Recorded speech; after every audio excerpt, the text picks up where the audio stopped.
कोई question number 23 में नहीं, क्वेश्चन नंबर 17। सो क्वेश्चन नंबर 17 में हम लोग को फाइंड करना है the relation between u v and r. तो इसको फाइंड करने के लिए हम लोग को क्या दिया हुआ, स्फेरिकल मिरर दिया हुआ। सो स्फेरिकल मिरर में हम लोग को पता है जो मिरर फॉर्मूला होता है वो 1/f equal to 1/u plus 1/v होता है। और we know that f equal to 1/2 r। तो हम यहाँ पे इसको रिप्लेस कर सकते हैं। So here f equal to r/2। So 1/f equal to क्या लिख सकते हैं, 2/r। तो बस अब इसका वैल्यू इक्वेशन 1 है, इसमें इक्वेशन 2 का वैल्यू को पुट कर देना है। सो इससे क्या होगा, इसको 2/r is equal to 1/f plus 1/v, then 2/r equal to uv v plus u। तो ये जो रिलेशन है ये इस तरह से आ जाएगा, 1/r equal to v plus u/2 u v। therefore r is equal to 2 uv/u plus v। so this will be the answer। जो आंसर है इसका ये हो जाएगा।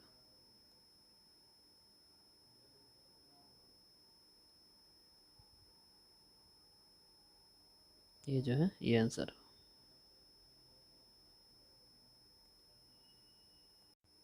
सो यहाँ पे आंसर जो है इसका वो 2 uv plus this will be the answer. Next question, इसमें हम लोग को फाइंड करना है कि जो प्रिज्म है उसमें से किस तरह से लाइट जो है प्रिज्म के पास करेगा। सो हम लोग को ये जानना पड़ेगा कि प्रिज्म में लाइट जो है वो किस तरह से पास करता है। सो हम देख सकते हैं, सो हम लोग को इसमें जो कॉन्सेप्ट यूज़ करना है वो है कि जब भी लाइट जो है वो रेयर मीडियम से डेंसर मीडियम में जाता है वो टुवर्ड नॉर्मल जाता है, और जब भी लाइट जो है डेंसर टू रेयर में जाएगा वो अवे फ्रॉम नॉर्मल जाएगा। और कभी भी अगर लाइट रेयर टू डेंसर की तरफ जाएगा तो वो टुवर्ड्स नॉर्मल जाता है। सो बट इस केस में जैसे कि यहाँ पर जो ऑप्शन दिया हुआ है,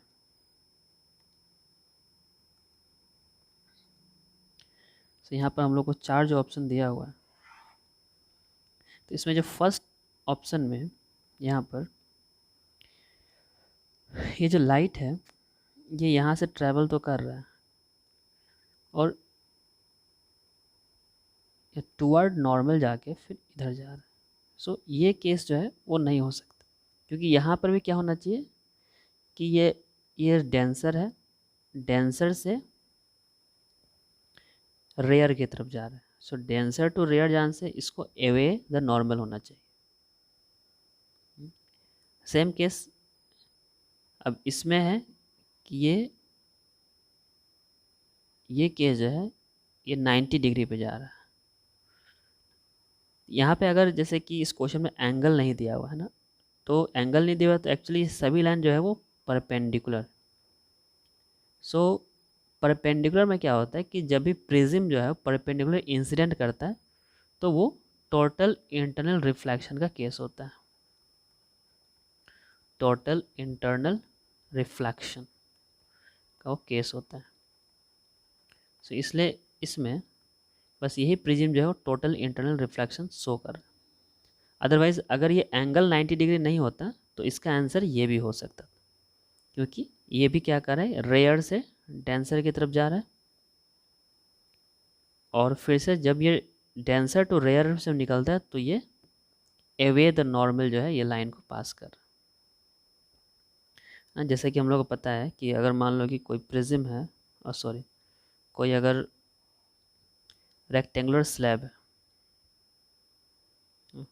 तो रेक्टेंगुलर स्लैब में भी क्या होता है कि ये रेयर मीडियम है, ये डेंसर मीडियम है।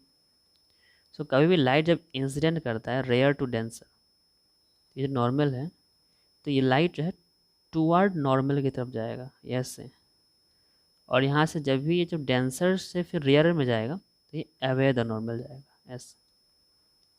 तो उस केस को ये फॉलो कर रहा है, बट यहाँ क्या है कि सभी जो है इंसिडेंट रे है, all incidents are perpendicular, incident ray are perpendicular. So जब भी परपेंडिकुलर होगा तो वो जो है टोटल इंटरनल रिफ्लेक्शन का केस होगा। सो इन दिस केस ये आंसर जो है वो सही होगा। अदरवाइज अगर एंगल 90 डिग्री नहीं है तो ये आंसर भी सही हो सकता है, ठीक है, बट इस केस में जो है एंगल 90 डिग्री अगर है तो ये आंसर सही होगा। अब नेक्स्ट क्वेश्चन है इसमें, तो नेक्स्ट क्वेश्चन 23। तो क्वेश्चन नंबर 23 में इसमें एक्चुअली हम लोग को रिलेशन फाइंड करना है। रिलेशन फाइंड करना है किसके किसके बीच में। एक्चुअली मैग्नीफिकेशन का जो दो फॉर्मूला होता है, एक होता है h dash by h equal to minus v by u, और इसको एक्चुअली हमको ये रिलेशन फाइंड करना है in term of lens formula जो होता है, और सॉरी जो मिरर फॉर्मूला होता है उसके केस में हम लोग को यहाँ फाइंड करना है। तो उसको फाइंड करने के लिए हमको क्या करना पड़ेगा कि दोनों जो फॉर्मूला है लेंस और मिरर और ये मैग्नीफिकेशन है उसको हमको कंबाइन करना पड़ेगा। तो जैसे कि हमको पता है कि जो मैग्नीफिकेशन होता है उसका फॉर्मूला होता है एच डेस बाई एच या फिर माइनस भी बाई यू। जब मिरर फॉर्मूला होता है वो होता है 1/f is equal to 1/b plus 1/u। हम इसी दो फॉर्मूला को यूज़ करके हम लोग को मैग्नीफिकेशन फॉर्मूला डिराइव करना है। तो हम डिराइव कैसे करेंगे, ये मान लो कि इक्वेशन फर्स्ट, ये equation second. So equation first ये है, तो यहाँ से हम ऐसे लिख सकते हैं m equal to minus v by u, और इसको हम लिख सकते हैं v equal to minus m u. तो अब इस फॉर्मूला में जहाँ जहाँ v है उसको हम रिप्लेस कर देंगे एम यू से, माइनस एम यू से।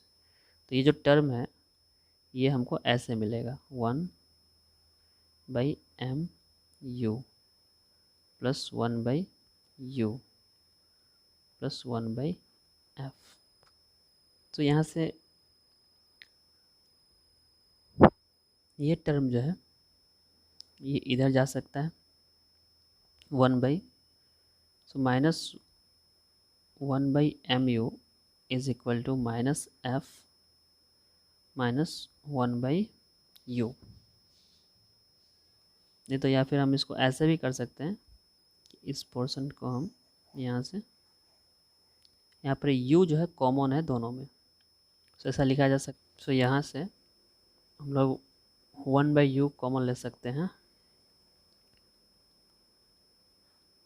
तो ये हो जाएगा माइनस 1/m प्लस 1/f,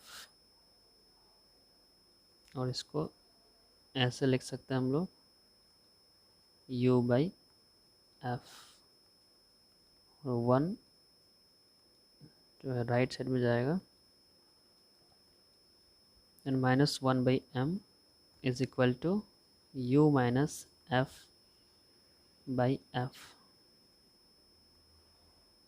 और इसको नेगेटिव साइन से मल्टीप्लाई कर दिया जाए, then it will become 1/m is equal to